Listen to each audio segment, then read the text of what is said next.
السلام عليكم. أولا ثاني نداء إلى وزير التجارة والمراقبة الاقتصادية غير موجودة في كامل الجمهورية. نداء إليه. هذا كيلو، ماهوش كيلو زقوق، كيلو زقوق ب54,000. هذا كيلو السطل فيه 400 جرام، ماكسيموم 400 ب30 دينار. قديش الصحفة تتكلف؟ الصحفة الوحدة تتكلف على المواطن ب50,000، تتكلف له ب50,000، وهو نحطوه ياخذ في 30,900 في الشهر. وكيري وعنده ظروف ومدرسة مع بعضهم، يجي يتلفت يلقى مصاصين الدماء يمصوا في الشعب، ما فيهم ثماش رقابة.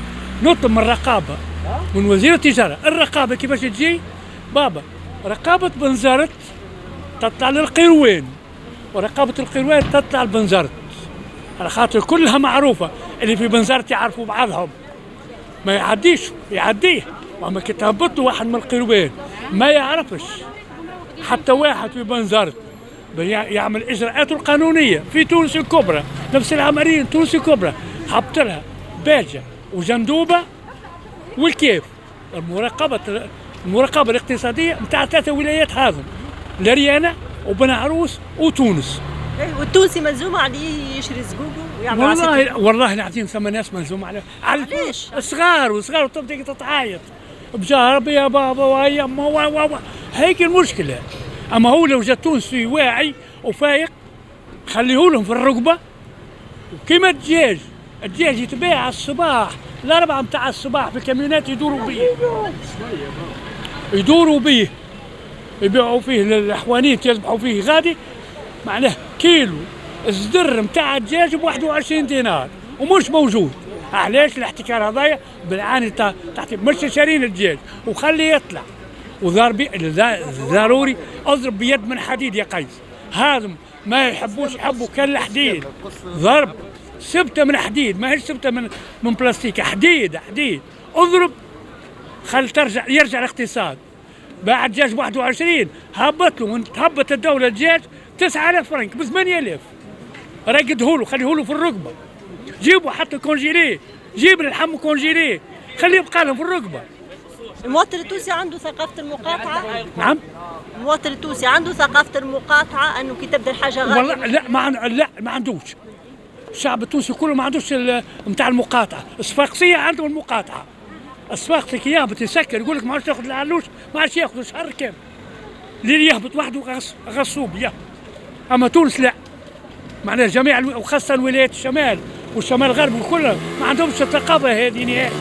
يلقى يشري يقول ما عنديش يشري، عندهم جنون يجيب لهم في الليل في الفلوس، راه مش عارفين كيفاش يرغي. من هنا ما عندهمش، ومن هنا فقر، ومن هنا يشتري كيلو زقوق ب 54,000. انت لقيته ب 54,000 وقلت انه معناتها التونسي قلت انت التونسي معناتها يلزموا يشري ثم صغيرات ثم. انت باش تشري ولا ما كيشري؟ لا انا ما نشريش نهائي. والله ما نشري. ما كان ب 17 ولامس، هو لامس ب 17,000 عنده. هذه قربت الانتخابات، هذه افلام يلعبوا فيها. عليه يلعبوا، علاش الافلام هذه تلعب؟ تراك تونسي تبغاش تجيب مصاص دماء اخرين، مصولك دمك هانوا في الحبس، مصولك دمك، خلوك تمشي من غير دم. راك الدم الكويرات البيضاء ما عادش في جسمك، مصوها لك بزيد ترجعهم مصولك بقية الدم. ايش مازال خلولك؟ ايش خلولك؟ تعاني فيها مصايب. من هنا وصفار، من هنا سخط، من هنا ايش ولد؟ لازم ضرب من الحديد. باش تنتخبوا راك ما تنتخب المخزاوي قبل احرام لك مرابحين. علاش؟ الخاطر نفس الشجره هذيك لولا هي ما زرعوا فيها 5 ولا 6 اغصان هذوك مفزين، تهبلك باش ترجعها تلقمها بعد 3 سنين باش ترجع تعطي انتاجيه باهيه.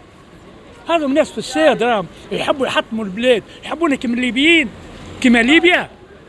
عليه؟ بلادنا راهي تونسي، راني تونسي، انا عشت في الغربه ونعرف الغربه. تحت الحيط في تونس خير من تعطيني فيلا في ليبيا. انا 30 مليون رجعتها باش ناخذ الجنسيه العربيه من ليبيا وناخذ الدار ملك ونخدم وناخذ شهريا ورجعت. قلت لهم لا، نروح لبلادي وروحت بلادي وكليت الخبز اليابس، واليوم أنا هذا بلادي تونس مهما كان. لكن يقول لك ظروف قبل غير ظروف توا. ظروف قبل سهلة. قبل سهلة مش سهلة، تو صعبت أكثر من صعبت مصاصين الدماء. قبل كانوا 4 5 يمصوا في الدم، مش بتاع الشعب، يمصوا في دم رؤوس الأموال. توا اللي قاعدوا ولوا طلعوا جدد، طلعوا مئات، ولوا يمصوا في دم الشعب الكل، ما عادش يمصوا حاجة أخرى، يمصوا في دم الشعب. البارح ب 17,000 اليوم تلاقيه ب 34 و 30. عليه؟ منين جبتوا؟ منين هذا؟ هذه حالة نداء وزير التجارة ضرب بيد من حديد على هذه العصابات، راهي عصابات.